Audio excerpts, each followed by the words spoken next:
सब कर्मों का फल है। दोस्तों, एक बार एक बहुत ही सुंदर व सुशील सर्वगुण संपन्न स्त्री थी, जिसे करीब करीब 20 साल तक कोई संतान ही नहीं हुई। संतान की प्राप्ति के लिए उसने और उसके पति ने लगभग हर संभव प्रयास कर डाले।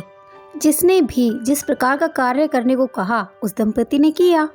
शायद किसी अच्छे कार्य का परिणाम ही था, या महज संजोग कहें कि वह 20 वर्ष के बाद गर्भवती हुई।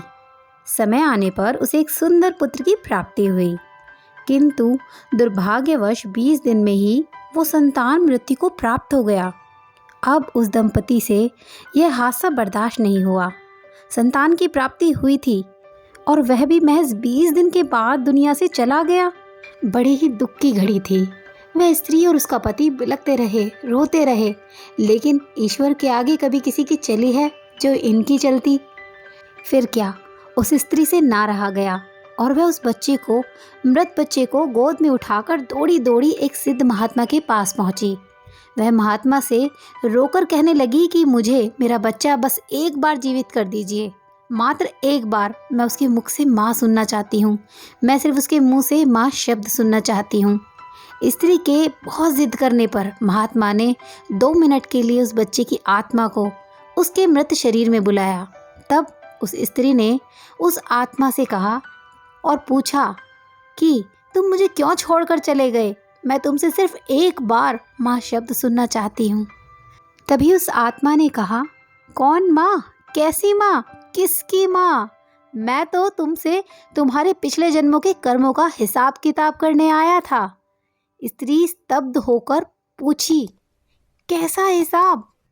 आत्मा ने बताया कि पिछले जन्म में तुम मेरी सौतन थी। मेरी आंखों के सामने मेरे पति को मुझसे छीन ले गई। उस समय मैं बहुत रोई, तुमसे अपना पति मांगा, पर तुमने एक ना सुनी। तब मैं रो रही थी और आज तुम रो रही हो। बस मेरा तुम्हारे साथ जो कर्मों का हिसाब था वो मैंने पूरा किया और मर गया। इतना कहकर वह आत्मा चली गई।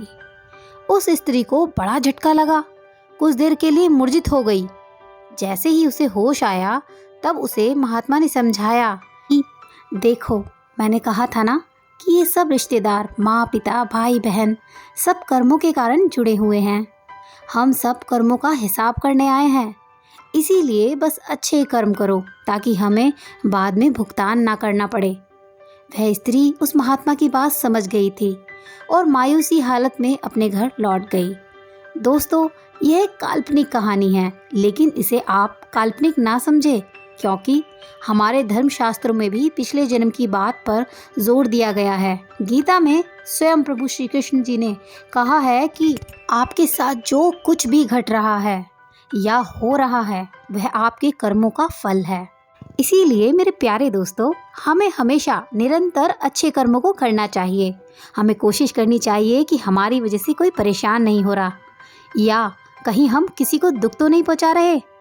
तो दोस्तों, कहानी का सार समझ आ गया हो तो वीडियो को लाइक, चैनल को सब्सक्राइब जरूर से कर देना। मिलते एक और नई कहानी के साथ, तब तक के लिए अलविदा।